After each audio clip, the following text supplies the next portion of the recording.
You don't want to be every time, no. I would like to personally welcome you to Man Hour After Dark. Say that thing. Why I bring you the host, Mike, Buck, and Cone. You know who coming to the stage. Sports talk than what you about to hear right here. I second that. Go. You know that it's us when we talking about sports. Giving you facts on the field to the core. Tune in, we need the support. 1 hour too short, then listen some more. On all your stations, not dropping no music. Starts like Adidas, but Nike just do it. Down 4 in the 4th, we go for the win. Michael 2 seconds, we taking it in. Buck, Mike, and Combs, you know what's going on. Man, now we're After Dark, no LA, we the big spark. No 4th and inches won't cut you short. Got the best talking, it's all sports. Buzzing more than buzzer beaters. We coming live all through your speakers, go. And what is up, Man Hour Nation? Michael Buckasher here with the Man Hour. Be sure to head over to manhourradio.com. Check out the merchandise page, and of course, check out the new and improved blog section as well. And if you'd like to get some stats and some scores and all that stuff, head over there too, because as of Monday, that's right, Monday, August 14th or whatever day it is, my dad's birthday, I will start having the data extract, the RPI or the APIs and all that good stuff happening over there at manhourradio.com. We got stats, we got scores, we have everything good happening over there at manhourradio.com. We do got a pretty good show for you guys lined up tonight. We got the if and then statements that we do every Tuesday right here on Man Hour Nation. We are going to talk a little bit about the New England Patriots and the new offensive coordinator. What is that all about? Matt Patricia? What are you doing over there? Like, we're going to talk a little bit about Carson Wentz and about how bad he sucks. And then, of course, we're going to talk about Michael Thomas. He's officially back at the Steelers camp here. But first, it is time to get shocked. Man, it has been a long damn time since I've been on these airwaves. And there's a lot that we need to talk about. But the first thing I want to talk about, the thing that's really, really got me over the last couple of weeks, has been this Deshaun Watson thing, Buck. This Deshaun Watson thing is like, it's killing me. It's almost like nobody can see the other side of the fence, right? You look at Deshaun Watson and you hear on the ESPNs, right? Their political nonsense on ESPN or the Fox Sports and all that bull crap that they like to come at us with, you know, oh, you got to see this and you got to see that and blah, blah, blah, blah, blah. Deshaun Watson was given these appointments by the Houston Texans, right? He was given these appointments by the Houston Texans with these massage therapists. And I've seen these ads. Hell, I've had, these massage therapists hit me up on Facebook every once in a while trying to say, oh, I offer massages and for, a certain price, there's other stuff involved in it, right? Massage therapists. So he goes into these massage therapy appointments and does whatever he does. But whatever the case is, you're going there, you're going to the guy's hotel room, you know what's about to happen. There is no way that you can convince me at all that these were massage therapists. Let's call it what it is. They were hookers. He had appointments with hookers because that's his thing. He has a fetish. He likes to do his own thing. Whatever. That's his prerogative. But this man has gone through 2, not 1, but 2 grand juries that have said there's not enough evidence here to even bring this to a trial. And now the NFL's like, oh, well, we want him suspended longer, though. First of all, 6 games for a guy who's had 2 grand juries tell him there's not enough, evidence to bring this to trial.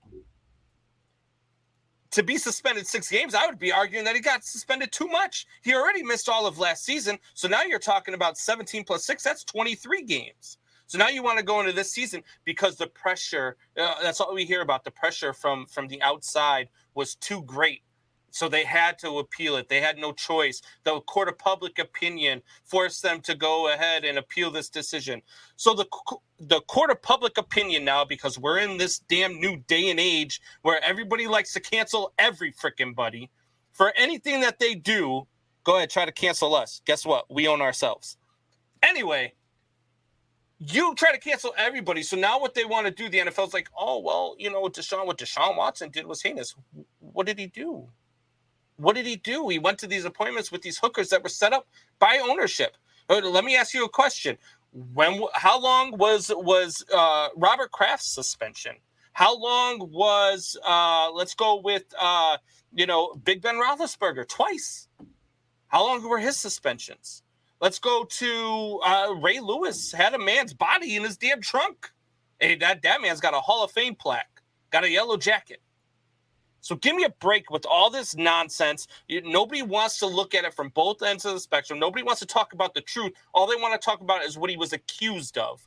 What he was accused of. And people are like, oh, well, you know, what he was accused of. He went against everything that the NFL's, you know, their player conduct is and their code of conduct. So let me ask you another question. If I accuse you of touching me, even though I know, both of us know it didn't happen, but I accuse you of it, and we go to court and a grand jury says there's not enough evidence here for you to go to trial, should you be fired from your job just because I falsely accused you of something? Because to me, with two grand juries telling them, hey, there's not enough here to take it to a trial, shows me, because grand juries love taking things to trial, shows me he didn't do this. That's my rant, Buck.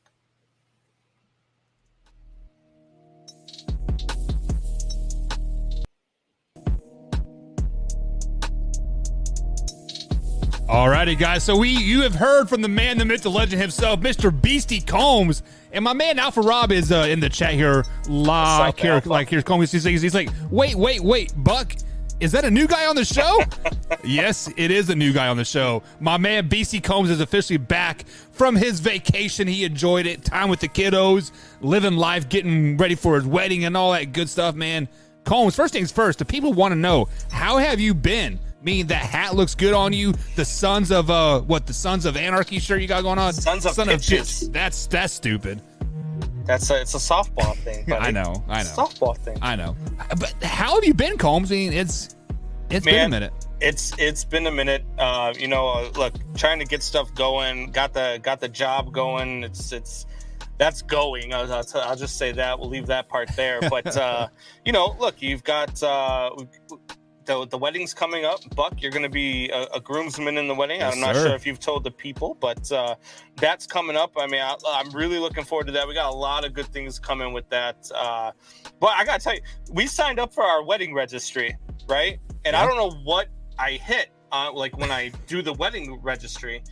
And now every time somebody buys something off the wedding registry, it sends me an email and tells me what they bought. So weird. I know all of you guys coming in the wedding, and I'm like, oh man, what the So I'm on there, and I'm like, how do I turn this off? Blah, blah, because I don't want to know. I'm not one of those guys who likes to ruin surprises, and I'm like, damn. I'm like, well, I can't figure out how to turn it off, so I keep getting these emails showing me, but. Yeah. That's going good. I just took the kids back to Vermont last week. But no, everything's going good, man. I can't complain. Life is good. And even if I do complain, who's going to listen anyway? I'm right here, man. I got a shoulder for you to cry on anytime you need. So fun fact is, we did our baby registry, when River was still pregnant or whatever, when Cindy was still pregnant, right? Yeah. When River was pregnant, when Cindy was pregnant, we did our baby registry, and she's like, what do you want? And we went to Target, and they gave us the little scan card, and we could scan what we wanted, right? And my dumb ass is like, oh man, I'm going to need some Monster. I'm going to need some Mountain Dew. Go ahead and give me some pudding. People bought that shit, man. Dude, I'm telling you. I was like, what? Michelle was the responsible one, right? Michelle's like, oh, we need new cutlery. We need new plates. We need new cups. I'm over here this would be a cool sign for the background of the show. This would be some cool stuff that I could use in the basement. So I'm over there putting stuff down for me, and she's over here. Oh, let's do the Chicago stuff that we Bears need for the season house. Tickets, team. Yeah, exactly. And then she got mad at me because I put a $500 mixer on there. She's like, you can't put a $500 mixer on the. I'm like, I can. First things first, Michelle. I see you, Michelle. She says, "What's up, guys? What is up, Michelle?" That just encouraged Michelle to cook more, Combs. Hey, I need some cookies. I need some cake. Buck, let me stop you there. Michelle has to cook to be able to cook more. Hey. Combs, I think we both married the wrong women because Cindy burns macaroni and cheese and Michelle doesn't cook. So but that's all right though, because I cook. I'm a good cook. Michelle can bake. I'll give her that. Michelle Yeah. Michelle bakes the brownies and the cookies and That's all what that Cindy does, stuff. yep. So, yeah. She made this thing like the other day called the ooey gooey cake. Yeah. And all it is like cream cheese and butter and butter and butter and some more cream cheese with like a little bit of flour. Man, Yeah. it was a walking heart attack, 100%. Michelle said the other day, she's like, I'm gonna cook dinner on Wednesday. I looked at her dad and I was like, you want Popeyes or what do you want for dinner?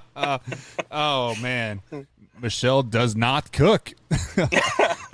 Alpha Rob says, "Don't let Buck talk it be at all day wedding." What? Yeah. Basically, look, don't let me talk at the wedding. it will take all day. Buck's gonna talk at the wedding. I can't wait to see when you get introduced at the reception. I want to see what kind of dance you're gonna break out. Like what are we I gonna can do the here? worm. You're gonna do the look. My nephews, they all asked if they could do the worm when they get introduced. I said, hell yeah. Let's do it. Yeah. No. All right, Combs, let's get into the show here. A few things have changed since you've been gone. I've added a few little segments here, a few segments there. And me and Wyatt had you on the phone for like a little while there, and we did this segment called If and Then. So it is pretty cut and dry. People give us statements, and it is a if, and then we complete it with the then statement. So the very first one here is you have a Denver Broncos fan at your work that is a very passionate Denver Broncos fan that used to be, quite frankly, on the show here. So I got to ask this question. If the Denver Broncos do not make the playoffs, then what, Combs? That's par for the course. I mean, I don't think that this team is that good. I don't think that adding Russell Wilson added that much to this team. And I said it when they made the trade. They didn't get better with that Russell Wilson trade. And so if they don't make the playoffs, I think that's just normal because this team just is not a playoff team to me. They got a little hot last year with Drew Lock and then fell back down to earth, but I don't see it. And I know they think Russell Wilson is the savior there, but this team to me is not a playoff team. Yeah. And people like every time they sit there and they say, oh, Russ instantly made this team a Super Bowl team. The Seattle Seahawks are a better team than the Denver Broncos are. Yes, the Denver Broncos were a quarterback away. They just got the wrong quarterback, Combs. I think Drew Lock right now this year is better and more improved than Russ on this Denver Broncos team. So the Denver Broncos did go 7-10 last season. So Combs, if the Denver Broncos do not make the playoffs, they completely wasted this Russell Wilson trade. They wasted Noah Fant. They wasted Drew Lock. They wasted those 3 or 4 first-round picks that they gave away as well. They didn't waste Noah Fant because they already traded him. Well, yeah, they traded him to Seattle to get Russ. So Noah Fant last year was on pace to be a top 7 tight end in all of NFL, and then you trade him away for a guy that's not even going to make you a better team. Because I have the Denver Broncos actually going 6-11 this season, so that's a step back from last year with adding let Russ cook, right? So you added Russ, but look, I mean, you still, Javonte Williams is your first string running back. He's okay, but he's nothing special, right? And then you've got Cortland Sutton and Jerry Jeudy. If you lock those down, beyond that, I mean, you've got what's their third wide receiver? KJ. I don't know his name. KJ Hamler or something like that. And then their tight end is some dude named Albert. So I'm sorry, if your name is Albert, you're not an NFL player. I'm sorry, you're not. Like Pujols is about the only Albert I know that's ever been a good athlete. So it's just this team is not that good. This team is not going to be a playoff team. They're not even going to be out of the basement of their own division. They're the worst team in that division. Yeah, I mean, like, hands down, this is a complete waste for all Denver Broncos fan and the new ownership which just got approved today. Walmart. So Sam Walton or whatever his name is, right? So now they have the Save Always brand ownership over there in Denver. So speaking of Deshaun Watson here, obviously Combs, Deshaun Watson was suspended 6 games by the NFL earlier this month, and then now the NFL has appealed this case, Combs.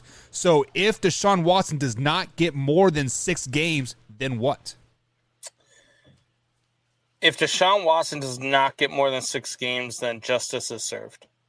Because this guy has been drugged through the mud, and I say it time and time again, and people want to argue the other side of the fence. Oh, well, what he's accused of is heinous. You're right. What he's accused of is heinous. And if you prove him to be guilty, I'm with you. Suspend him for however long you want to suspend him. But I live in a world, and I fought for this country, and I believe in innocent until proven guilty. And everything that's been produced so far has said that this guy is innocent. And none of these accusations came about until after he asked out of Houston. Then they went and they tried to get 2 prosecutors to take this case, and both of them said no until they went to this DA, who was a young DA trying to make a name for herself, is the one that took on this case. And that in itself, and then all of a sudden out of the woodwork, oh, now all of a sudden we've got this case, and now we got this case, and cases keep getting added here and here. You know, I've got a lot of friends, right? And one of my best friends, you know, in the world, is his wife is a massage therapist. And that she's told me before that, for one, if any guy has ever even, like, because I've asked these things, because look, that's just the type of guy I am. Like, I've got that sense of humor, right? I'm like, what do you do when a guy pops a chub? She goes, oh, I know pressure points to get it to go back down. You know, and then I said, okay. I said, well, what do you do, you know, if a guy's asking you for a happy ending? She goes, oh, she's like, it's right in my contract. She's like, if you ask for that, it's the end of the session and I walk away, right? I haven't seen one contract come about that this guy signed that said any of this, right? And that, any massage that I've ever gone to has the same thing in their contracts, right? I've gone and got a couple of professional massages, and they say right in their contracts, you ask for anything sexual, it ends the session, and you're asked to leave, and you'll never be allowed back again. None of these women have produced any of these contracts. None of these massage therapists have said, hey, you know, look, he signed this. This is what it was. I left right after he did it. I was offended, blah, blah, blah, blah, blah, right? And not only that, vast majority, I don't even think any of these women have said that he's forced them to have sex, right? This is just about exposing himself for the most part. There's been a couple of them that say that he has moved his body in such a way where his penis has touched their hand and he has ejaculated. Okay. So, God, I mean, no wonder he needs hookers, because he gets so quick, and he's not going to get a real woman to be like. But anyway, like, if he's apple pieing, American pieing all over these girls, you know, that's one thing, right? But exposing yourself and blah, blah, blah, like, to me, there's stuff that has been out there that has been more heinous that hasn't been suspended. You know what I mean? You look at guys like Ray Lewis, you know, who I mentioned earlier in my rant. This guy's in the Hall of Fame, had a body in his trunk, right? Like, I mean, he's in the Hall of Fame. I don't even think he got suspended. Not that I'm aware of. Yeah. Then you've got Ben Roethlisberger, and I love Ben Roethlisberger. Hell, I've been to a couple of barbecues where Ben Roethlisberger and his wife and his kids were at. Okay? Ben Roethlisberger twice has been at parties or whatever, and he's been accused of it as well. I think his suspension was like 2 games the second time. The first time I don't even think he got suspended. The second time I think he got 2 games. So you look at all these people that I mean, how long was Kareem Hunt's suspension? Wasn't it like 4 games or something like that? He got released from the Chiefs and he missed the full season, if I'm not mistaken. But then he did end up getting suspended for like 4 or 6 games. It was like 4 games, and yeah. I mean, he kicked the shit out of that girl. Well, in his defense, the girl did spit on him and call him the N-word. Well, yeah, but I mean, look, there's video evidence that this guy kicked the shit out of her, right? Yeah. Right? There's evidence against what you did. Yeah. And Deshaun Watson has denied the allegations from the start, has been drugged through the mud, missed all of last season. So he's already missed the 17 games, right? So now you're talking about another 6. So that's 23 games. For a guy who's been told by 2 grand juries, hey, there's not enough. And look, I've a friend of the show, Wayne G, has sat on grand juries before, and he said that every time you go to a grand jury, it's going to trial, because grand juries love to throw things to trial. And for a grand jury to not throw it to trial means that because the defense team is not even allowed at the grand jury. So there's no defense there for Deshaun Watson. Everything being presented goes against Deshaun Watson. So if everything being presented against Deshaun Watson with no defense and a grand jury says, I don't buy it. So why should we buy it? And now, but because this is what's getting pushed through the media and through the news and blah, blah, blah, it's a joke. If I'm the Cleveland Browns, I'm fighting the NFL on this. If I'm Deshaun Watson, I'm fighting the NFL. If I'm Deshaun Watson, I'm suing the NFL. Yep. I mean, it's just, to me, this is just the simple case of the NFL thinking it's bigger than what it is. And what you're doing is ruining this young man's career over what? What if it does come out? Let's say it does come out 3-4 years down the road, right? Maybe not all of them, but maybe 5 or 6 of them say, you know what? The Houston Texans owner paid me to say this. Then what? He doesn't get his career back. Right. What are you going to give him, a letter of apology? You know what I mean? So, and on the flip side of that, what if it does come out and there's evidence that it's true, right? Does he get that tie back? No, but you can suspend him for, you can kick him out of the league. You can do whatever you want to do. But you didn't do that to Robert Kraft. What have they done to the I can't think of his name right off the top of my head, but the Redskins owner there? Like, what have they done to him? Look at how much stuff has come out about him. Right. I mean, this guy was pimping out cheerleaders, right? How long's he suspended for? Dan Snyder, that's his name. How long's he suspended for? He was forced to give his wife ownership or something like that, or part ownership or something. So his wife, so the same bank account, and it just goes, okay, right. Cool. Yeah. But yet the Miami Dolphins owner gets a full year suspension for tampering charges. Yeah. For Tom Brady, right? Yeah, because Tom Brady's involved. Yeah, exactly. So let me piggyback of everything that you said here. If Deshaun Watson doesn't get more games, then the NFL is completely wasting their time just because we are fighting the wrong battle at the end of the day. Because let's just be honest, we are trying to single out an innocent man that has proven or has said he is innocent the whole freaking time. But yet, when we look across the pond here in Russia, there is a girl that said she did illegal drugs. She smuggled drugs into a foreign country, but yet we want to bring her home because she got sentenced for 9 years. And there's thousands of people in prisons right now doing drug charges for that same exact charge. So why is the NFL going after an innocent man at the end of the day? I think that, Combs, when this does go to federal court or federal jury or wherever the process takes them, I would be sitting here laughing my ass off if they knock it down to 0 games. But like, you know what? This guy, he didn't do anything wrong. 0 games. 0 games. Yeah, I completely agree. All right, so moving on. Let's not get too political here on Combs' first show back. We don't need to call 911 yet. So the next if and then statement of the night, Combs. As you know, Baker Mayfield was traded to the Carolina Panthers earlier this off season, and there is a tight quarterback race happening right now in Carolina. If Baker Mayfield, Combs, wins the starting job in Carolina, then what? I mean, he's gonna win it, and he's winning it right now. Look, there's only one reason why it's a close race.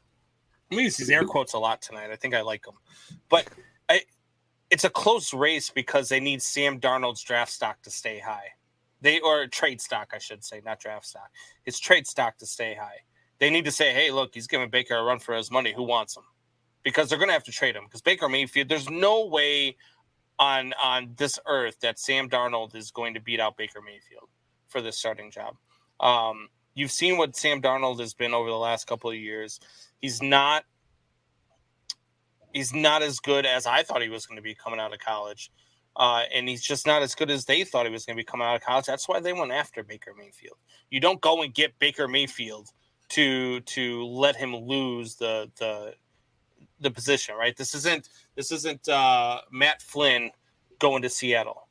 This is Baker Mayfield going to the Carolina Panthers to try to revive this team and this franchise. So if Baker Mayfield wins the wins the job, it's no shock. No shock to you, huh? No shock at all. So I'm on the exact opposite train here. If Baker Mayfield wins the starting quarterback in Carolina, the Browns are the most effed up organization in all of football. Panthers.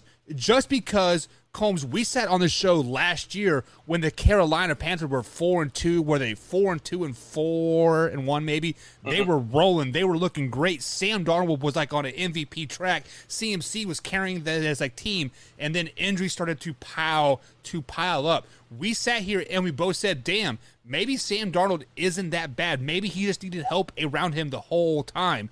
And that is just the case, and he has yet to have a full season with help around him. So I'm going to piggyback on what I just said, is if Baker Mayfield does get the starting job, the Carolina Panthers messed up as well, just because they got a $17-18 million quarterback that is going to be sitting the bench, that nobody is going to want to pick up that salary in the end. That is why Jimmy G hasn't been traded yet. That is why it took so long to trade Baker Mayfield, and I think he's paying like $3 million of his salary or something crazy. I was like that. Like, the Carolina Panthers and the Cleveland Browns both messed up if Baker Mayfield gets his starting job, Combs. I don't think they did. I think Baker Mayfield getting the starting job is what is going to happen. I don't see any way that Sam Darnold wins this job. And like I said, I just think it's the Jets blowing smoke. You know what I mean? You look at some of these quarterbacks and you try, right? Like, you even look over at Pittsburgh, right? They tried to get Mitch Trubisky one more chance. And what did he do the other day? He went 0 for 16 in the passing drill. Okay. And everybody's already, the people of Pittsburgh are already clamoring for his release. There is no way they go and get Baker Mayfield and then let Sam Darnold beat him out, because I'm telling you right now, the first incompletion Sam Darnold throws, he's going to get booed out of Jet Stadium. Panther Stadium. Yeah. Sorry. So I see what you're saying, but also on the flip side of the coin, money talks, Combs. You do not have a $17 million quarterback sitting the bench versus a $2 million quarterback. That's just the way it is. Like, it doesn't happen, I don't think. Right. But we do have some comments popping in here. Alpha Rob says, if Baker can't beat Darnold out, it is a problem. Yeah, and like I said, I think he's hands down probably beating him out. I haven't been to Panthers camp, but I can't imagine any scenario watching these two guys play, because look, Baker Mayfield's a hell of a quarterback. Yes. Baker Mayfield got a raw deal in Cleveland, and for Baker Mayfield to not be able to beat out Sam Darnold, you're right, it is a problem, but I don't think there's any scenario I can picture where Sam Darnold's not beating out Baker Mayfield, or where Sam Darnold is beating out Baker Mayfield, I should say. I can see it just because Sam Darnold does know the system. He has the trust of the receivers a little bit more, just because Robbie Anderson tweeted out saying, I don't want Baker here. So. Yeah, but winning cures all, right? You're going to win more games with Baker Mayfield than you are with Sam Darnold. Only time will tell. My man Joey says, Bucky Buck, what's up, Joey? Is glad to see you there. So, Combs, Joey is on the radio playing songs from your childhood. How do you feel about that? What's going on, Joey? It's not just, hey, Joey, you and I have a past. I hope your mom's doing well. But no, in all seriousness, Joey, man, it's good to see you. Happy to see you in the comments. And, look, I hope he is playing songs from my childhood. I love songs from my childhood. Yeah. And then Joey also says Tupac or Biggie. What are you playing? Those are songs from my childhood. No, it was more of like a soft rock. I can't remember the song. But Joey says, I don't know. The Browns should just get Teddy Bridgewater. Why should the Browns get Teddy Bridgewater? They have they just signed Jacoby Brissett, and they picked up another. You said Jacoby Brissett like it wasn't a slap in the face of Teddy Bridgewater. Jacoby Brissett, come on, Teddy Bridgewater is not better than Jacoby Brissett. I would take Jacoby Brissett any day of the week over. You are out of your mind, Buck. Stop it. Hey, you sat here on the Combs, and there is a different aspect between Teddy. It's 7:30. It's 7:30 here at Central Standard Time. I've been back on this show for a half hour now, and you're already going to make me yell at you. Hey, listen, you said it yourself. There has been a reason why Teddy Bridgewater has been on 3 teams or 4 teams in 4 years. There's a reason for that. There is a reason for that. You're right. There's got to be something there.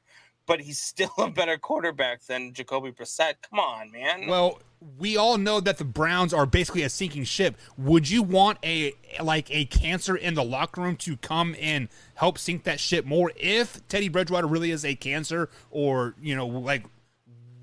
whatever he does to get himself shipped out? I mean, it's a good point. I don't know, man. I can't look at those two guys and think the same thing. And I see Alpha Rob saying Bridgewater and Brissett are the same player. I disagree with that. Bridgewater has got more under his belt than Jacoby Brissett does. Jacoby Brissett was great when he was in the Patriots organization, but a lot of quarterbacks were great when they were in the Patriots organization, right? Because they were running the Tom Brady system. So it's not, he hasn't been the same guy. There's a reason why he couldn't win the starting job in Indianapolis. There's a reason why he's been a backup everywhere he goes. Teddy Bridgewater gets onto a team. Look at Buck always holding some pussy. Yeah. But he gets any team Bridgewater gets onto, he starts competing for the starting job. Yeah, that's the difference between him and Jacoby Brissett. So that is the difference, because for one, Jacoby Brissett does have that history with Tom Brady and the winning ways. He did go to Indianapolis as a backup, and then he was thrown in the fire when Andrew Luck retired a week before the season. Like, hey, this is your team now, and somehow, some way, he still mustered up 6 or 7 wins with a team built around a different style of quarterback than what he was. And then, he went to Miami last year, and he was a backup there. So the problem is, the difference between these two guys is Jacoby Brissett knows his role. His role is to be a placeholder until Deshaun Watson gets back after those six games. Bridgewater's in Miami, right? I'm not for sure where he's at. I believe he's in Miami. I think that's what Joey's saying there in the chat too. But Teddy Bridgewater wants to compete for a starting job. Teddy Bridgewater will be the starter of the Dolphins by week 7. You think so? Yeah. So Tua's not the guy. Tua's not the guy, and they went out and got a whole bunch of weapons. They're going to realize Tua isn't the guy, and then Bridgewater is going to get his opportunity. So do you think because of a new head coach, a new system, yada yada yada, don't you think that Tua might have a little bit longer leash though? No, because the Dolphins want to win. The Dolphins want to win, and they have to win. They're going to realize that Tua's not the guy, and I'm telling you right, Teddy's going to be that starting quarterback there by week 7. Tua's not the guy. Tua's terrible. We will have to talk about that here. Alpha Rob says maybe the Panthers seen enough of Darnold like the way the Colts seen enough of Wentz after year 1. I agree with that to an extent. If they've seen enough of him, why didn't they try to trade him during the offseason when there were potential traders out there? Seattle, because they didn't have Baker yet. Yeah, but they drafted. Yeah, but you're not going to start a rookie right out the gate. Why not? You're not going to start a rookie right out because teams just don't do that anymore.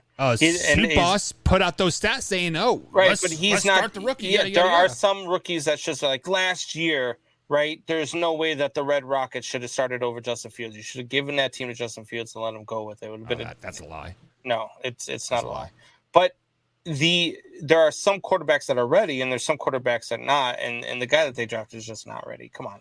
Well, if you don't think he's ready, Sam Darnold was out there. You have a lot of picks. You could have traded him to Seattle and got Russ. And the Broncos had more to give up. You're getting Noah Fant. You're getting all these guys. The Panthers had a top 5 pick. You're going to trade a top 5 pick for Russ? Basically, what is he, 37? How old's Russ? 34, 35 maybe. For sure. Yeah, but look, you've got, who was the guy that they drafted? What the hell was it? PJ Walker? Yeah, PJ Walker was the XFL guy. Let me look it up. I don't even think Panthers. I'm not sure they drafted a quarterback. I thought they did. But I they don't have think P.J. so. Walker on the team. Matt Carroll, Old Miss. Oh yeah, but that guy. Matt Carroll's better than both of them. No, stop. What do you mean stop? Stop.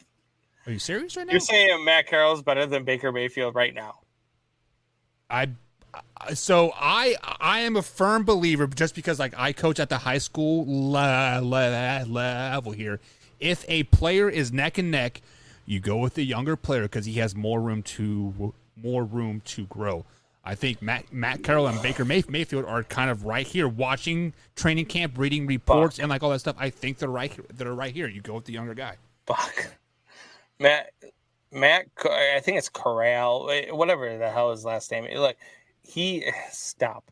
He's not better than Baker Mayfield right now. Could he be better than Baker Mayfield in a couple of years? Possibly. He's not better than Baker Mayfield right now. Baker Mayfield took the Browns to the Baker Mayfield took the Cleveland Browns to the playoffs. Something we haven't seen in our lifetime.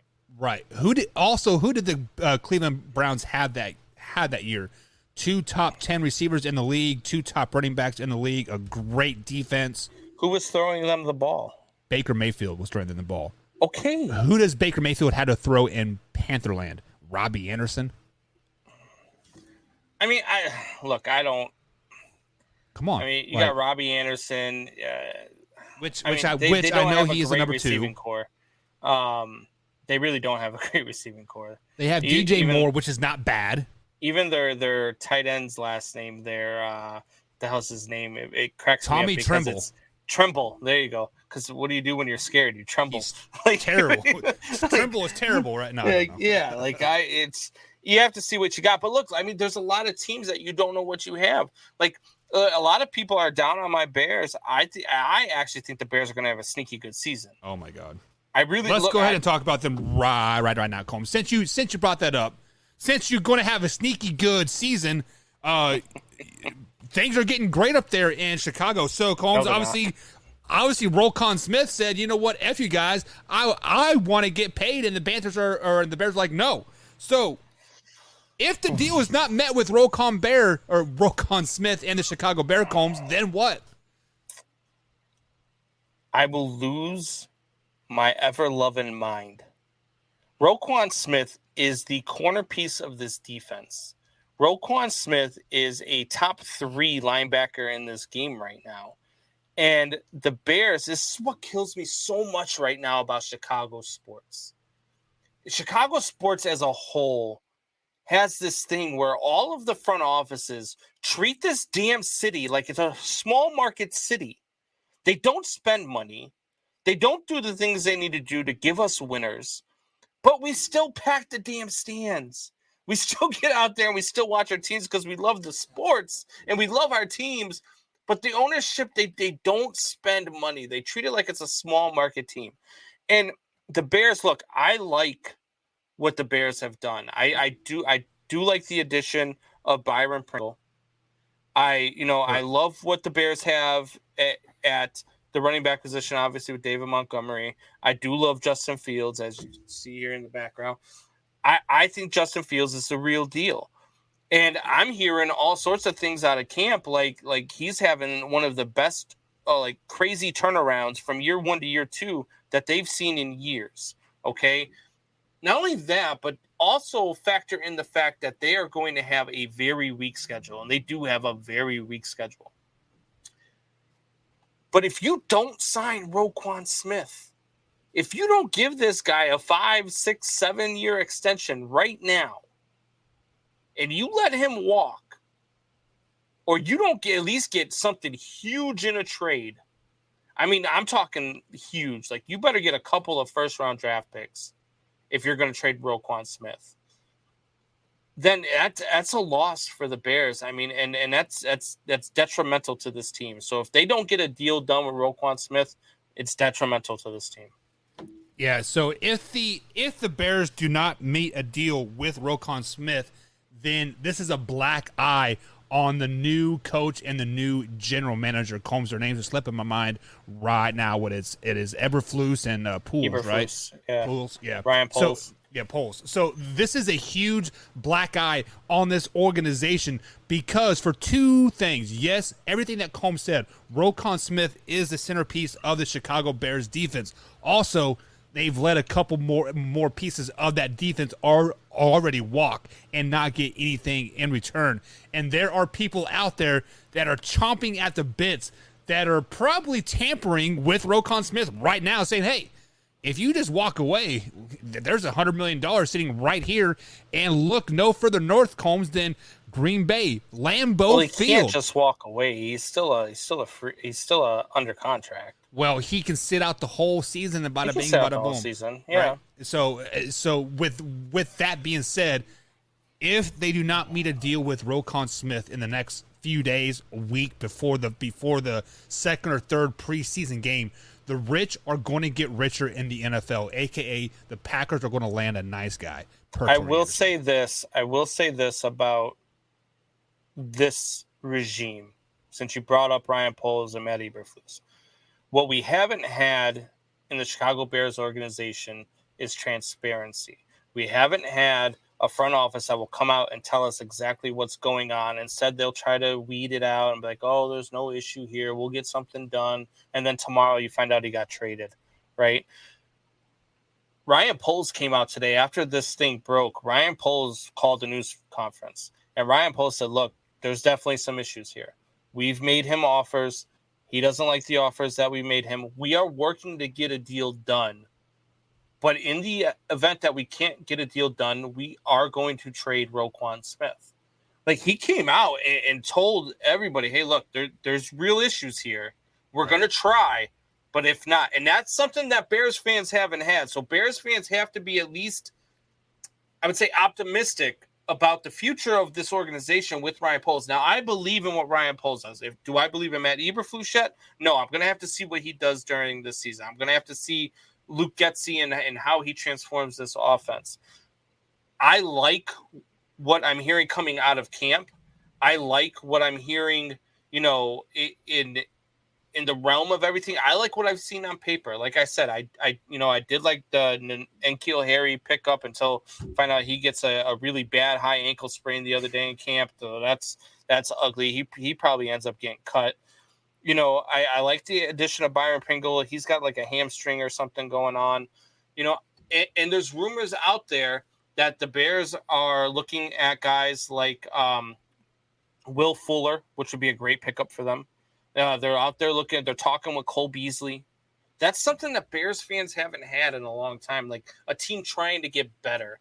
And I think that the Bears, with what they have right now, and look, they don't have a cupcake schedule, right, per se. But, I mean, you're talking about a schedule that, has, let's see here. You've got teams like, look, the 49ers are going to be tough. But then you've got the Texans, the Giants, the Washington Commanders. That's going to be a sneaky tough game. But that's a game you can win.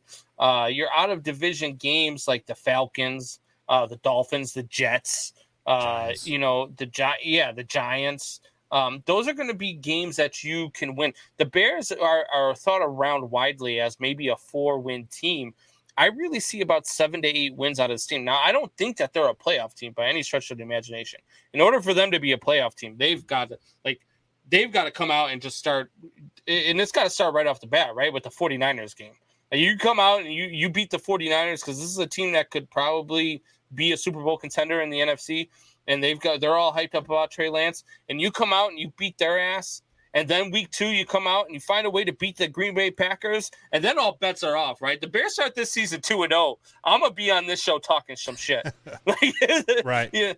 But it's got to be that, like, they've got to win some games they're not supposed to, and they've got to win all the games that they're supposed to.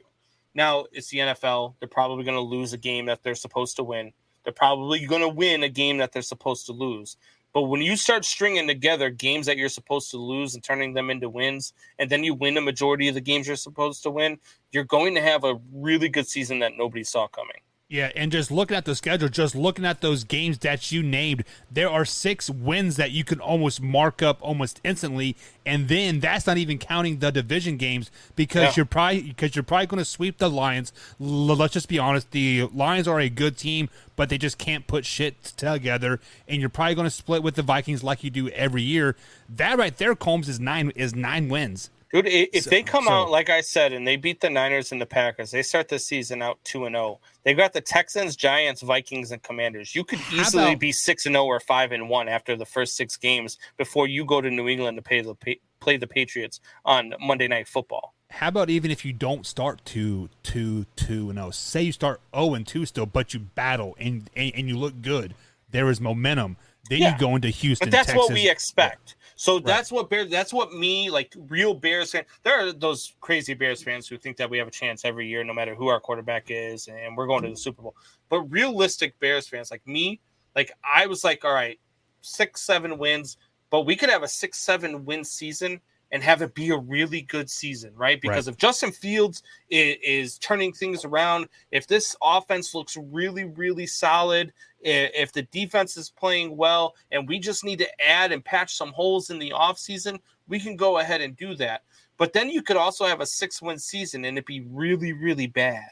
Yeah. Like, so that's lie, right? Yeah, you've got to be able to see what's going on there. And if you see a lot of growth from Justin Fields and he's not doing the same things he was doing last year, then that's a win for the Bears. But if all of a sudden he's putting all that together, plus you're winning games, I mean, a 9-10 win season and maybe even a sneaky wild card playoff berth, even if you lose in the first round, I mean, that is basically a Super Bowl for the Bears this year. Momentum is killer. And just before we move on here, just to add to a couple points there, these people that they're talking about, Justin Fields and Roquan Smith and Mac was let go, walked away free. Who was the defensive back? They also Bears let 3, 4, 5, 6 guys go that were really intricate part of the Chicago Bears. But this is the key. They were not they're not Pools guys. They're not Eberflus guys. So it is easier to let them walk away or get a low return value in them. So I'll tell you, that was my only bad feeling this offseason. I thought the Bears had a really good offseason. I like the Ryan Poles thing. I'm not sold on Eberflus yet, but I don't hate it yet either. But the one thing that I was you got Robert Quinn, right? And you're only supposed to win 4 games, even though I think you're a 6-7 win team anyway. Why are you not trading Robert Quinn and a first and 2/3 over to the San Francisco 49ers to go out and get Debo? Like, you know what I mean? Like, I know the Niners were like, oh, we're going to sign him. But if you throw that at them, like, you've got to at least make a move. But there was not even a move, like, not even an attempt at a move to go get Debo Samuel. Maybe they don't have faith in Justin Fields to give him the ball consistently. So there's been those rumors. There's been those rumors that this regime, they're not married to Justin Fields because he's not their guy, which that scares me a little bit too. But like I said, I mean, everything that I'm hearing coming out of camp from all ends of the world, even the guys that the only think still that this is a 4-5 win team, is that Justin Fields is making a believer in camp, and which he has to. Yeah, he has to. He's got to come out and he's got to show growth. Right, and so this is coming from a Packers fan. Joey says, I think the Bears are going to get 8 to 9 wins this season. This is coming from a Packers fan. So look, I'm with you, and I like that. You're not going to like the fact that I actually think that that's where the Packers are going to be too. But I like, and that's not me just being a Bears fan. This will have to be Aaron Rodgers' best magic trick, right? To take this team to I think this is the Vikings division to win. You're right. I really do. I don't think that the Packers are where they would have been had they been able to keep what they had built with Aaron Rodgers, but instead they went out and gave a 37-year-old Rodgers $50 million a year And now they can't afford to keep other guys. So now you've got guys like Devontae Adams going to Vegas, and you've got, some of your offensive linemen that you can't afford to keep. And now all of a sudden he's got less protection. He's got less weapons, and you want him to do more. I just don't think that's realistic. And I see your Joey saying realistic predictions. I don't see the Packers as that juggernaut that they've been. And they have been a juggernaut. Look, this has been the Packers have owned this division for decades. I mean, decades. They've been the best team in this division. I think that's going to start to peel back a lot. And I think that it starts this year. All right, so let's go ahead and move on to another team that has Super Bowl aspirations and whatnot here. Alpha Rob, these are your boys, the Buffalo Bills. So, guys, the Buffalo Bills went 11-6 last season, Combs here, and they are poised to go to a Super Bowl and do great things. They've had a great offseason. But, Combs, if the Buffalo Bills don't win the AFC East, then what? Then Josh Allen got hurt in like week 4, 5, or 6. I mean, that's the only way the Patriots take this division away from them if Josh Allen goes down to injury. If the injury bug gets to this Buffalo Bills team, yes, the Patriots are good enough to win it. But I don't see, barring injury, there's no way. But that's the only way. If the Bills don't win, it's because of injuries. Yeah, and then I'm going to say if the Buffalo Bills do not win the AFC East, it is because their offensive coordinator was more valuable than they first thought. Because, obviously, he's calling the plays. He's putting in Josh Allen's in positions to, win. And then so when you take that intricate part of that offense away, and they were really only 13 seconds of a defensive stand away from probably going to the Super Bowl, I think they would have probably destroyed the Bengals in the AFC Championship game. They are going to miss coaching more than they thought. And also, I think if the Buffalo Bills do not win the division, as bad I've been dogging the Miami Dolphins all season long, I think the Dolphins would become the champions of the AFC East, not the Patriots. What? Pull up Alpha Rob's comment. Master Phelan, Casey. What, Alpha Rob? Isn't Case Keenum the backup in Buffalo? Yeah, but come on. What? I know you're a Buffalo Bills fan, Alpha Rob, but come on, man. We're talking realistic here, right? You just heard a Bears fan say that the Packers have owned the division. You just say it's. You had a Packers fan come on here and say the Bears are going to have 8 to 9 wins. You cannot, for the life of me, there's no way Case Keenum is better than Mac Jones. Okay. I'm trying to think of the other teams in that division. Zach Wilson. I'll give you. Yeah, he's not even better than Zach Wilson. How about Joe Flacco that is outperforming Zach Wilson in camp? Right. I think it's better than two. Did you see that meme the other day that said Zach Wilson said, "Yeah, he's got some balls being better than me in camp right now." Isn't his wife 37? Yeah, I saw that. Lovin'? Motherfucker. Yeah, look, Case Keenum is not. He's the second from last. If you start putting all these teams up there, you put all the. I think maybe you could put him up there with Tua. Out of all the starters, I think Tua, he might have a chance to win that quarterback battle, but that's about it. Yeah, well. Maybe over Jets, I don't know, it's all about fit. I've liked Case Keenum as a quarterback, but he is a journeyman backup like Colt McCoy is. I mean, hell, Chad Haney's 48 years old, still being a journeyman backup in the NFL. So yeah. I don't know. I mean, that's what guys like him and Mitch Trubisky. That's gonna be. I think Mitch Trubisky's gonna be in this league for a long time. Probably about 10 to 12 years. He'll be because he's a good enough backup. Yeah, he's a guy that come in and win you a couple of games.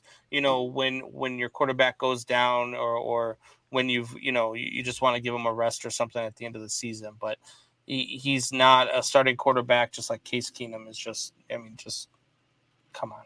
Already, Combs. So the final if and then of your first show back here, we are going to travel down I-65 to Nashville from Louisville, Kentucky here.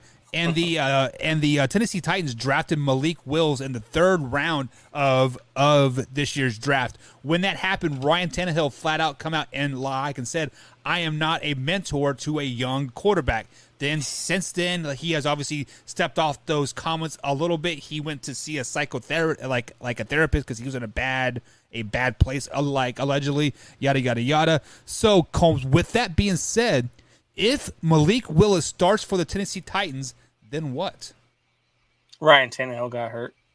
I mean, look here right now, Malik Willis. I think he's listed behind Logan Woodside on the depth chart. If you look at the depth chart, so he's not there yet. He's going to need a year or two, and this is Ryan Tannehill's job for the foreseeable future. I don't know why it's Ryan Tannehill's job for the foreseeable future. He's the reason why they haven't won a Super Bowl over the last 3 years. But I don't know. To me, Ryan Tannehill is going to be the starter. There's no way Malik. I mean, he'd have to start. He'd have to hop Logan Woodside too right now, and I don't see that happening. I did like the addition of Robert Woods to this team. I think Ryan Tannehill is going to benefit from having Robert Woods on this team. Austin Hooper, the tight end, was also another good addition to this team. And then, I mean, you got King Henry. So he's got more weapons than he's had in the past. I think they upgraded with Robert Woods. I know they lost, I can't think of his name right now. A.J. Brown. But I think Robert Woods is a great replacement for A.J. Brown because Robert Woods is a fantastic wide receiver. He's got to stay healthy. He does have a tendency to get hurt, but I think it was a good addition after losing A.J. Brown. So if Malik was, everybody got hurt. Yeah, and I don't think that's the case because I think if Malik Willis starts for the Tennessee Titans this season, it is because the Tennessee Titans are in full tank mode. They let their best receiver go. They are. King Henry is now on the latter side of his career. They have a two-headed monster in the backfield now with King Henry and Hazen Haskins, I believe his name is. Like they both are like Haskins and Hillard and there was another guy that they traded.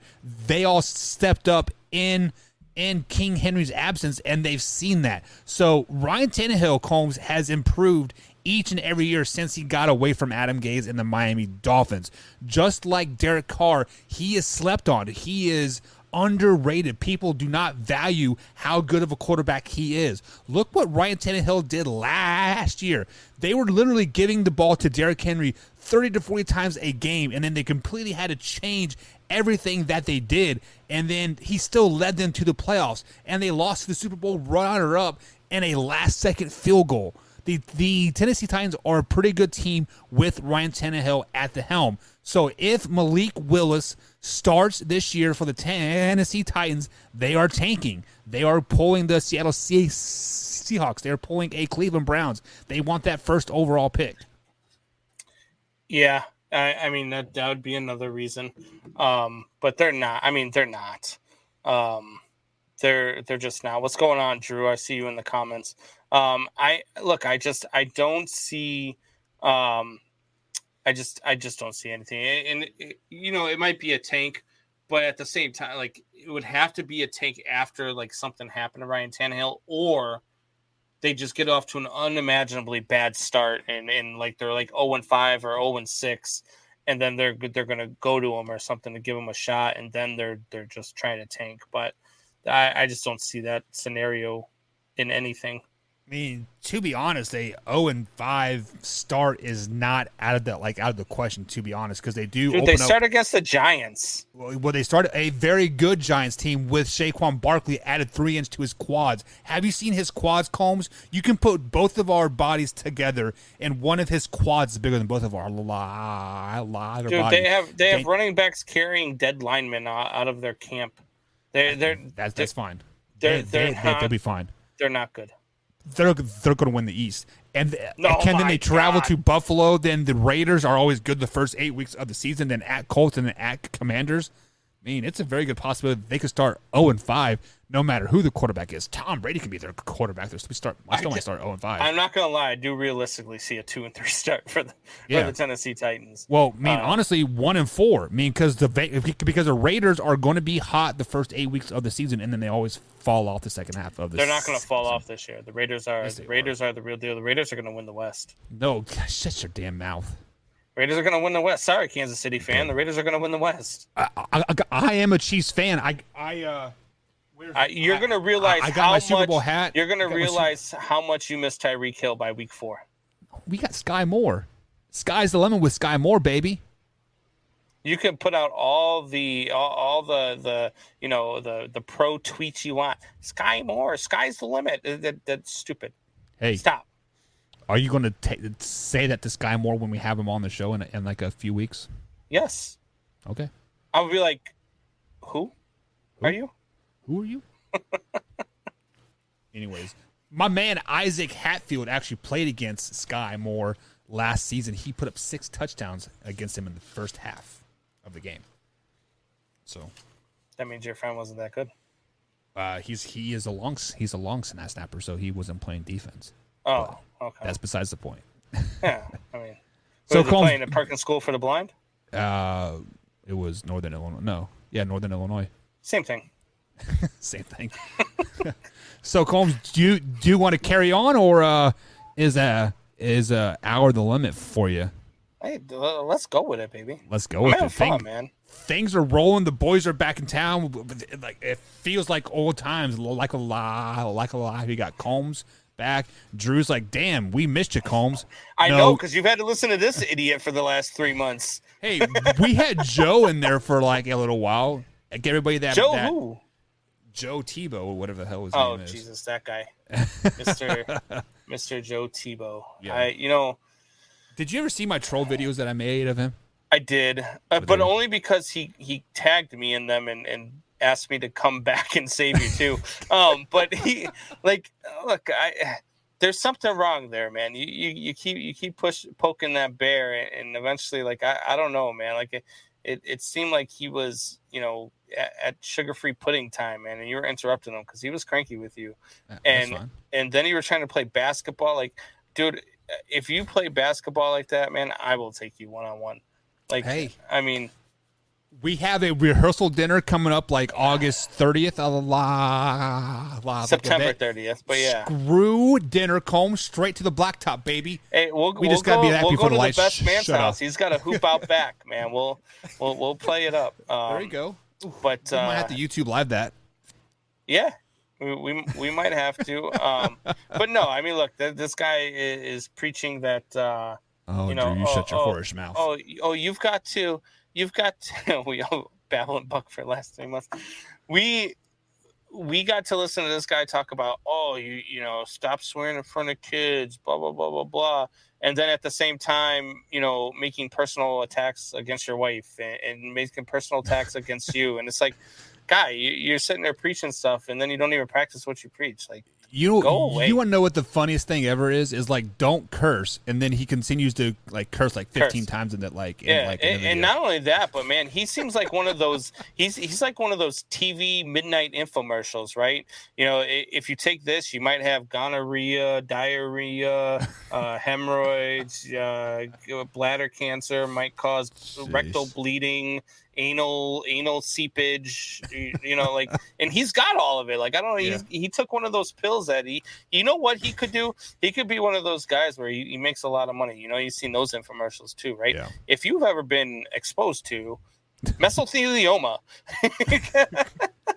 Have you ever been exposed to Joe Tebow's nonsense? Yeah, you might. No. Anyway, speaking of nonsense, Combs, perfect segue into the New England Patriots.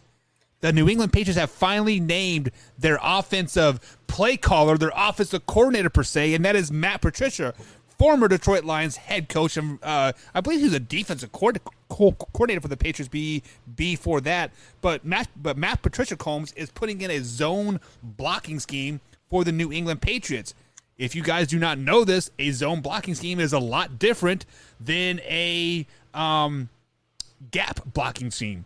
And that's what the New England Patriots have been running since Tom Brady was there, is a gap blocking scheme. You go to this hole, you block this guy. It has been reports and it has been shown that Mac Jones has seemed lost and very confused in this new offense, Combs. So as a second-year quarterback, having the success that Mac Jones had, a Pro Bowl season, led the team to the playoffs. And, they were arguably one of the most exciting teams in the AFC for a while there. How is this new scheme, how is this new look going to affect Mac Jones and the New England Patriots moving forward? I don't know. It's one of those things where, because look, we've been accustomed to what we thought was the Bill Belichick way. And you heard me say before that this is more like it was the Tom Brady way. And Mac Jones looked really good last year, but they were running that same offense that they had always run. So to change it up, especially with a guy like Matt Patricia, who was a complete failure in Detroit, and then he ran back home to New England, to let him come in and change it all up again, I don't know. I don't know what we're going to see out of the New England Patriots. I always give them the benefit of the doubt because they're the New England Patriots. I figure they'll find a way to make it good, but I don't know. That's just me being honest. I don't know what we're going to see out of the New England Patriots this year. It's a complete surprise. Yeah, you are 100% because it is a complete surprise. But just because like last year, it was a complete surprise. Then many of us hadn't 5, 6, 7 win range there, and our guy Wayne G said, hey, they're going to get 9 wins, and he was pretty much spot on with the Patriots all season long, which was crazy that he basically nailed their season 100%. But looking at the schedule that the New England Patriots have, they open up with Miami on the road, Pittsburgh on the road, a good defense, then at home versus the Ravens, a good defense. Then the Packers, a good team all around, and then the Detroit, and then Browns, and then Bears. So if they do not figure this out soon, and very, very, very soon, we could see a very, very rough season for the New England Patriots. And it would not surprise me if they start off with like a 2-3 win going into the bye week 10, that Matt Patricia might be out of town, just because why are you going to come in here and change the offense that I've been running for years to make this zone scheme and everybody hates it and we suck at it? Get it back. Yeah, and Alpha Rob again. Don't be surprised at the Pat. Go figure. Alpha Rob thinks that the Pats might be a last place. They're not worse than the Dolphins. Yeah. Yes, they are. No, they're not. They're not worse than the Jets either. So Stop. Okay, so first things first is the Jets have quietly built a damn good team. Yes, they had an offensive lineman that is going to miss the whole year, Mikel Peckham from Louisville. He hurt his knee today in training camp, which he is probably going to miss most of the season, if not all of the season. But they are like the Cleveland Browns, Combs. They had a lot of first round picks, a lot of first overall picks. And when you start building a team like that with Zach Wilson and you add some weapons around them, I mean, the Jets have a last place schedule just like your Chicago Bears do. They have an easy schedule. You've also got a last place roster. Who does? The Jets do? The Jets. I mean, come on, man. Look, who's he throwing? Who's Zach Wilson throwing to, or Joe Flacco throwing to? Whichever one wins that. It's going to be Zach Wilson. You are not starting Joe Flacco. You got Breece Hall running the ball. You've got Elijah Moore, Corey Davis. The other guy's Garrett Wilson. Come on. When have you ever met, just like when we were talking about earlier with a guy's name Albert, when have you ever met an athletic Garrett? Okay, so first things first, you are looking at their fourth, fifth, sixth receiver there. Are you gonna make me pull up the depth chart? Michael Carter is probably going to win that starting job in the backfield. Elijah Moore is damn good. Corey Davis is damn good. They also picked up the Bengals tight end and C.J. Uzomah as well. Not to add that their defense, they have drafted so well, just like what my man Alpha Rob says here. The Jets do have talent, and they drafted well. They have drafted very well over the last couple years. Ever since Adam Gase has been out of town, the Jets have been pretty solid. Last year, Combs, do you realize a injury-plagued New York Jets went toe-to-toe with the Tampa Bay Buccaneers? They were a 4th and 2 away from Zach Wilson upsetting the great Tom Brady with nobody that was healthy. They had second stringers everywhere, like So in that game. Patriots took a week off because they thought they had a bye week, and the Jets almost won one game. The Jets won 4 games last year, Buck. They were 4-13. But you have to look beyond that, Combs. They played very well the I'll second give them half that. of the They beat Tennessee season. last year. They beat the Bengals. You know, those two good wins, and then they beat played Houston, beat very Jacksonville. well the second part of the season. Now let's very well the second part of the season. What are you talking about? The second part of the season, they lost 45-17 to Buffalo, 24-17 to Miami, 33-18 to Philly, 30-9 to the New Orleans Saints. You have to look beyond the box score. Look beyond the box score. Like, you have to see the play of Zach Wilson the second part of the season. Because do you realize, like, the first 3 or 4 games of the season, he didn't have a passing yard. He never threw for more than 226 passing yards the second half of the season. Because everybody was hurt. 200 yards passing is nothing to flap an eye about. Something Flacco about? Yeah, look at Mr. League MVP himself, Lamar Jackson. How many yards does he throw in a game? 160? Yeah, because he rushes for 475 of them. It doesn't matter. You have to look beyond the box score. The box score tells me that the Jets are going to be good. Miami Dolphins are not going to be bad. That is just me being a flat out hater saying how bad they're going to be. They have a pretty good defensive side of the ball. The New England Patriots, I am going to take a page out of Wyatt Williams, Mr. Waffle himself, book here. They are going to be either really good or really bad. There is no mediocre point for the Patriots. The Jets are going to be improved. Instead of 4-13, they're going to be 6-11. Okay, so they're going to be improved. It is still better than 5-12 from the Patriots. No. Look at the Patriots' schedule, Combs. It is not easy. I'm going to look it up right now, and then I'm going to laugh at you because I'm Week 1, Miami at Miami. When's the last time New England won at Miami? I'll wait. Last year. No, was it last year? Yeah, it was last year. Okay, well, historically, the Patriots played bad. Mitch Trubisky's Steelers in week 2, so they're 2-0 going into that game against Baltimore. They might lose against Baltimore, but Baltimore has a way to screw things up, especially at home. Then they play the Packers. That might be a loss, but again, I'm down on the Packers this year. Then they've got the Lions. Then they've got the Browns, who that's week 6, so they still don't have Deshaun Watson back. They will have him back. Then they get my Bears, which they're going to lose that game, so you can chalk that up as a loss. But then they get the Jets, the Colts, and the Jets again, so they're 2-1 in those 3 games.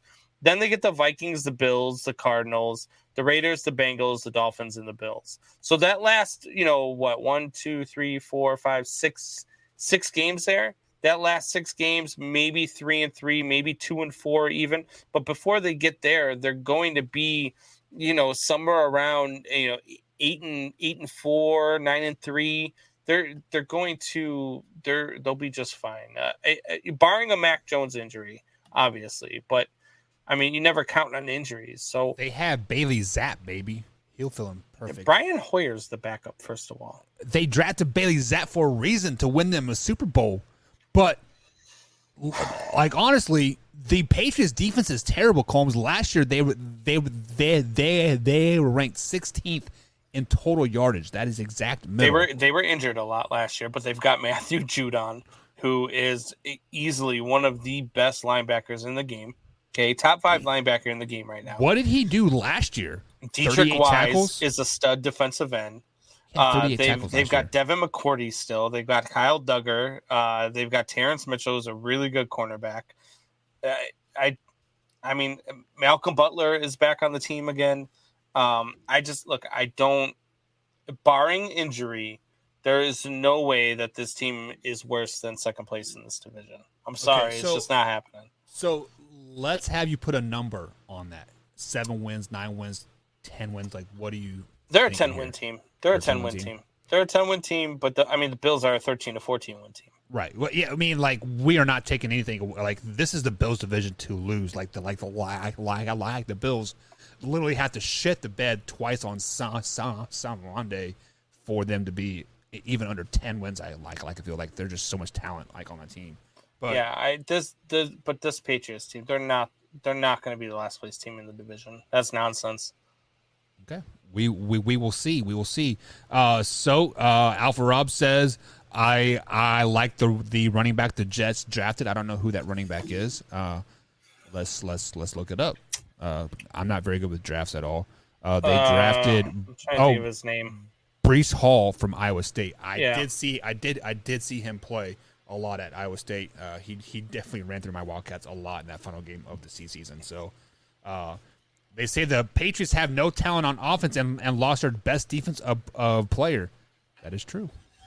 Although, No talent on offense. if you look at the Patriots roster on the offensive side of the ball, do any of those names come out and scare you? Does Devontae Parker come out and Devontae scare Parker you? is a nice Does- wide receiver. does- Nelson Aguilar is a sneaky wide. I wouldn't be surprised if Nelson Aguilar ends up being a 2 or 3 wide receiver on this team. Yeah. Jacoby Myers is really good. I think like he is Jacoby the Myers best a lot. receiver on that team. I like Myers. Jacoby Myers a lot. Kendrick Bourne is. I mean, look, he came from San Francisco, right? I can't remember. I believe so. But these guys, they've got. Look, they're not scary by any stretch of the imagination. But let's look at the history of the New England Patriots, and I know it was That with was Tom Brady, Yeah. but let's look at all the wide receivers over the course of the last 20 plus years. Name me other than and don't say obviously Randy Moss. But other than Randy Moss, name me one wide receiver that scares you on any other team other than the New England Patriots. The Vikings.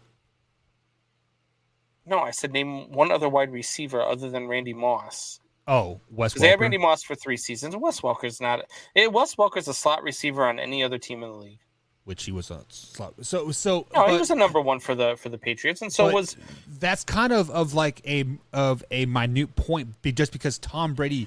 I'm just made saying them you better. can right, but there's no saying that Mac Jones can't do the same thing. Just like there's no saying But over he here in hasn't Chicago proven that it, though. Justin Fields can't have a good season just because he doesn't have an elite number 1 wide receiver, right? So The quarterback can make guys better, right? The offensive line, the running back can make wide receivers better. That stuff can happen. So you might not look at any names and see that scare you, but you do see talent on that side of the ball. there is talent, but don't you feel like a quarterback has to prove that he can make these talented receivers talented, right? Because But Mac Jones has that. Mac Jones showed me that last year. He didn't show you that last year? he's shown me that he can throw the ball to a wide open receiver, yes, but he has not shown the ability to throw open a receiver yet. He Tom basically Brady- had the same wide receiver core that he has last year. But they're not going to be wide open because they're going to expect it more. You know They what I'm got better though with Devontae Parker, no? They didn't get better at wide receiver with Devontae Parker. The And, I problem mean, is he still had a 67% completion percentage, Right. threw for 3,800 yards, 22 touchdowns to 13 interceptions. As a Bears fan, I take that every day of the week. well, that is just that is just a problem as a Bears That'd fan. be the greatest season a Bears quarterback has ever had. But like I'm not trying to say that Mac Jones is bad and those names on the receiver list are bad. What's up, Soup Boss? But Mac Jones has not shown me that he can make players better, elevate them, throw them open. Now, if he has that ability to throw Devontae Parker open, to throw Jacoby Myers open, like we are looking at a very dangerous team. Then yes, but right now they're average. I don't think that they're average. I really don't. And again, but to sit there and say that the Patriots are going to be the worst team in the division, the Patriots are worse than the Dolphins, are worse than the Jets. I mean, that's not a realistic statement. I mean, it's just not. They're better on paper even than those teams. So you are taking it like a negative, like we're talking down on the Patriots. You said they're going to be the worst team in the division. Yes, I did say that. This isn't a 4-team, 11-win division. But look at the other side of the coin. That just shows you how much better the Jets and the Dolphins have gotten better. What they win last year? 10 games? What, the Dolphins? Patriots. No, the Patriots. I thought they were 10-7. I'm not for sure. All right, so 10-7. So do you have them taking a step back then? Yes, to 8 to 7 wins. Yes, 7 to 8. Wow. So yeah, the Patriots were 10-7 last season, and so let's look at it just like this. So the Buffalo Bills were 11-6 last season. The Patriots were 10-7, and the Dolphins were 9-8. This offseason alone, do you think the Miami Dolphins got 2 games better? So basically, you're asking me, is Tyreek Hill worth 2 games? Well, the addition of Tyreek Hill, the addition of a new offensive coordinator that is going to put the speed of Tyreek Hill and Jalen Waddle into use, the addition of a running game that's probably going to be deadly as well, like just the whole package. I'm going to go out on a limb and say yes, that is 2 or 3 games better. And then let's say you are right. Let's say Teddy Bridgewater does start by week 7 for Miami. Doesn't that make them at least a game better? The problem is, I'm not a believer in Tua. So it depends on how short of a leash they have with Tua. Because I think Teddy Bridgewater could do some damage with this offense. And then if let me throw a wild card here at you. Roquan Smith wants out of Chicago. If he ends up in Miami, I mean, then yes, I'm gonna tell you they're 2 games better with the weapons that they've added. But I'm not a believer in Tua. I don't think Tua can get it done. So no, I wouldn't say that they got 2 games better. So they're still a 9-8 team, or are they a losing team this particular year? I think they're somewhere right around where they were last year, 7 to 8. Again, though, it depends on how short of a leash they have with Tua. I think Teddy Bridgewater, say Tua gets hurt in week 2. Yep. Teddy Bridgewater comes and takes over the helm. Say Tua does something that I don't want to see it, but let's say like he tears an ACL or something, right? Teddy Bridgewater comes in. Issues, yeah. Teddy Bridgewater comes in and runs this team. Then yes, they're better than the Patriots right now. Yeah, on paper. Yeah. I mean, obviously we're strictly just on paper, big, just because like on the field, I would probably take Bill Belichick versus the Miami Dolphins just because. And I don't like the fact that they got rid of their head coach. I mean, getting rid of Brian Flores, I think, was the worst move the Dolphins had all season long. Well, it was kind of a sue me. I gotta let you go, right? But then let's look at the Jets. The Jets finished 4-13 last season. Through this year's draft, I think they got at least 3 games better, if not 4. So that puts them at 7 to 8 wins as well, and that comes from the Patriots wins there. So I think they might sweep the Patriots this season. Pull up Drew's comment. Don't you think Bridgewater will mentor too? No, and here's why. And we talked about it earlier, right? Look, Teddy Bridgewater on the field is a very solid quarterback. I like Teddy Bridgewater on the field leading my team, right? But behind the scenes, this guy gets bounced after year 1 of every team he's been on. And we've said it before, there's a reason why Teddy Bridgewater doesn't stick around for a second season with teams. There's a reason why teams don't continue to give him a chance. We don't know what those reasons are. Is it lack of leadership? Is it the fact that maybe he doesn't practice hard? Are they seeing something in the film room? But I don't think he's a guy that's going to come in and mentor Tua. And to be honest with you, I don't think Tua thinks he needs a mentor. I think Tua thinks he's the real deal. Right. And he's just not. I think everybody's gotten into his head like Tua's great. Tua's going to be this. Tua's going to be that. He's not. And I said that while he was in freaking Alabama. Like, I did not think he was going to be a good NFL quarterback. And Teddy Bridgewater, I don't think is the guy that you really want mentoring him, because Teddy Bridgewater is the guy who wants his job. So Teddy Bridgewater was the guy in Minnesota. He blew up his knee, and then he got the short end of the stick, right? And then ever since then, it is like he's had something to prove a little bit. I gotta bring that up in a sec, like in a second.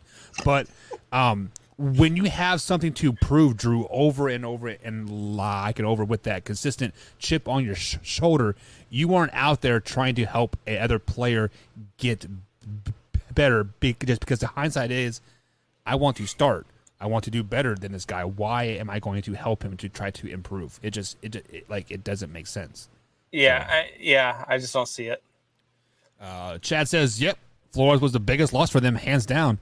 The Jets." Buck put down the old. I don't know what that is. What's the Old Doles? It's a non-alcoholic beer. Oh, this is Mountain Dew. Soup Boss, you know I cannot drink on the show anymore just because Joe said it is bad. And then he says banging Mills doesn't equal wins on the field, just in the sheets. Oh my God. Man. Wilson is winning in the NFL. No. Oh God. Alrighty. He messed that up though. He meant to put MFL. Yeah. It's okay. Speaking of MFL, Michael freaking Thomas is officially back at Saints camp. Combs. Your boy Jameis Winston finally has his number one receiver. Alvin Kamara suspended for the first 4 or 6 games of the season. But how big is this for the Saints? Like is this good for them? Bad for them? If he can stay healthy, I mean that's the big thing. Can Michael Thomas stay healthy? I do, like the fact that Jameis has a number one wide receiver. You also got Jarvis Landry there now. I do like Chris Olave as well, but then you've got Alvin Kamara being injured, and I think that's really going to hurt. Look, I like Mark Ingram, I like Malcolm Brown, but they're not Alvin Kamara, and he carries a big load for them, right? And Andy Dalton sitting behind Jameis Winston, it's one of those where I just want to see where Winston's head's at, right? Like I want to see how they're using them too. Like I don't want to see them, not allowing Jameis to be Jameis. I want to see them doing what they had been doing and putting him in a position to succeed. New head coach, new offense, new everything over there in New Orleans. I want to see where they go with this. And I love me some Jameis Winston. I think Jameis Winston can be a top 10 quarterback in this league. Do I think he's a top 10 quarterback in this league right now? My stance on that has changed just because since when I started saying it a couple of years ago, there's been some rookies that have come up and have been really damn good that have kind of bumped him back a little bit. But he's still a top 15 quarterback in this league. And if they use him correctly, you know what I mean? Like Justin Fields to me could have been a lot better last year had he had a coaching staff that used him correctly, right? He wouldn't be this guy that people were about if they used him correctly. And that's where Jameis Winston is at as well. Yeah, so Jameis Winston is coming off a ACL injury. What he tore like week 6, week 7. It was kind of the middle of the season, right? So with that being said, I don't know. I mean, yes, ACL injuries now have come a long way, and basically like 9 to 10 months is like the is the the recovery process of of that. But Combs, Jameis Winston isn't even the best quarterback on his team right now. You understand they have Andy Dalton on that team, Mr. 37-year-old man himself. Andy Dalton will probably end up winning that starting job, and that will catapult the Saints into a playoff competing team with Michael Thomas and the signing of Jarvis Landry, which is very, very, very, very huge. So Combs, Soup Boss asked this question. He says, is Kamara a worthy guy to go after for a big trade in a dynasty league, knowing he'll be rested later in the season? If you've got depth, if you've got the ability to have a running back on the, I don't know if sometimes there are certain leagues that don't allow you to take a suspended player and put them on the IR. So if you've got the open spots, and if you're deep enough at running back that you can get by with them, for the first 6, is it 6 games? I thought it was 4 games. All right, so whatever it is, for the first 4 to 6 weeks, I mean, that's huge in fantasy football. Right. And so if you can, then yeah, I mean, he's a worthy guy to go after.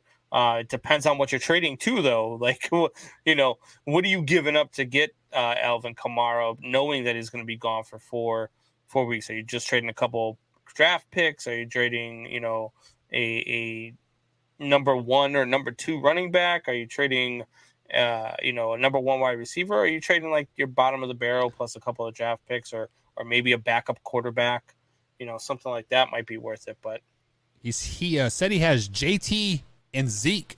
I would trade Zeke for Alvin Kamara. I would trade Zeke for Alvin Kamara right now, and let him sit and maybe pick up a running back off the waiver wire that might be able to help you out for a few weeks. There's a few of them sitting out there that that you might be able to get. I don't know how many teams you have in your league, or what it looks like. 17 running backs. He has Chuba and Ingram on the bench too. Yeah, I mean, you might be able to go out and get Malcolm Brown right now.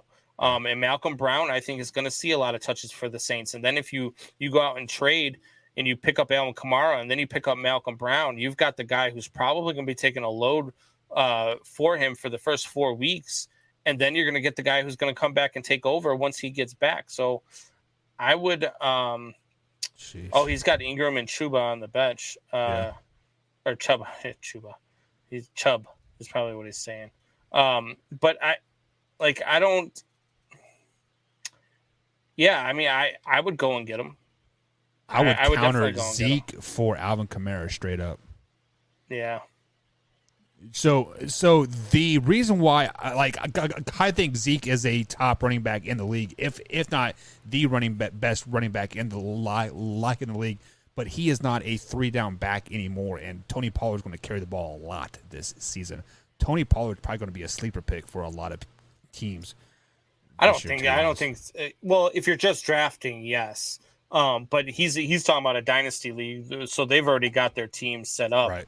And I think in a dynasty league, a lot of times, sometimes you don't drop anybody, and then sometimes you drop 1 or 2 players, and then you have a mini draft at the end of every season. But it really just depends on what you're looking at. Like, I'd have to see the rosters and all that stuff. But I mean, look, Soup Boss knows what he's doing. Soup Boss knows. He has 7 running backs. He's got Pollard too.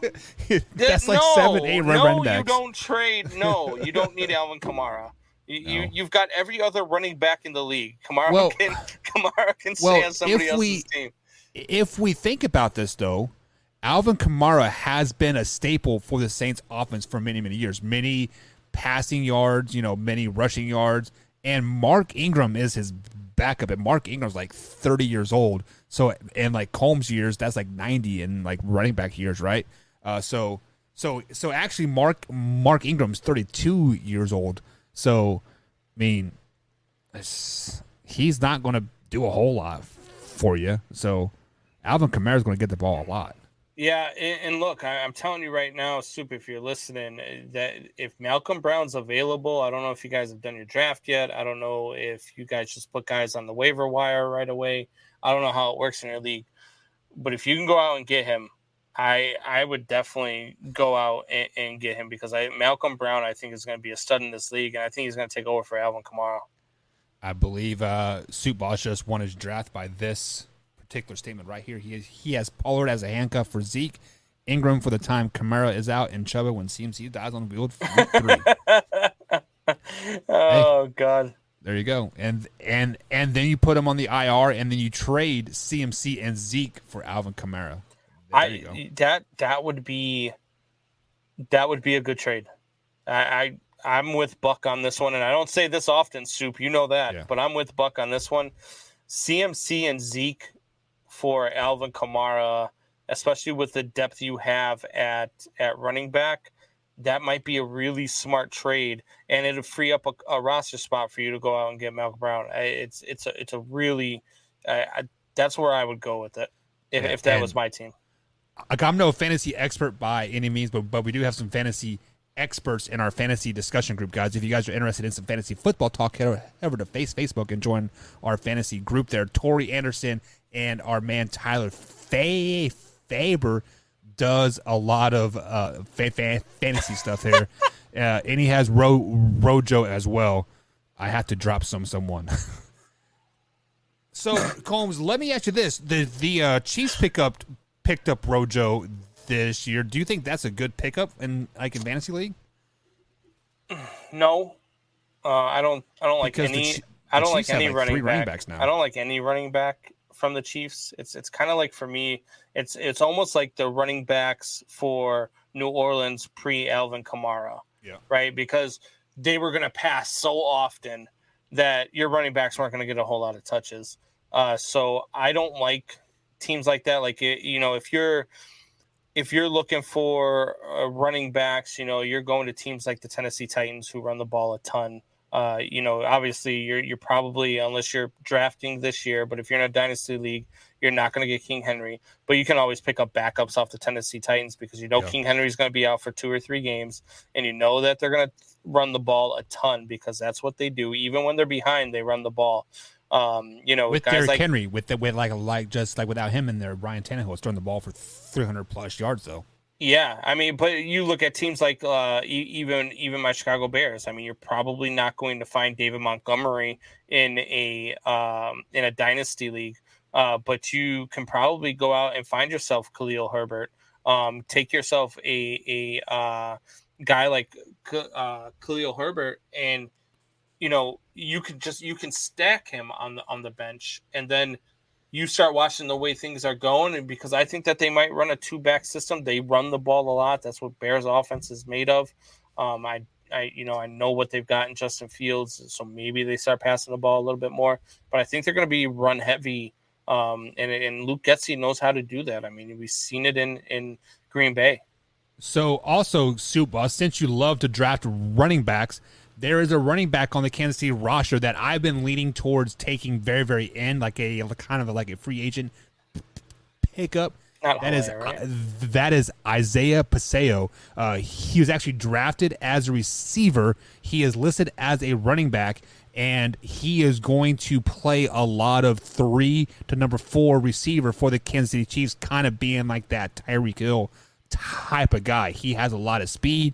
They're going to get him with a lot of reverses, a lot of shuffle passes, and when Clyde Edwards-Helaire does get hurt by week 3, week 4, you can see him a lot in the second, third down back as well. So. JD McKissick is going to be another good pickup. JD McKissick is in Washington now, and I think he's going to be another guy who ends up seeing a lot of touches out there in Washington. They're going to be a team that runs the ball a lot too. All right, and we're going to end on that note. Gardner Minshew is by far the worst quarterback in all of NFL. I don't care what you guys say. You suck it. You suck it.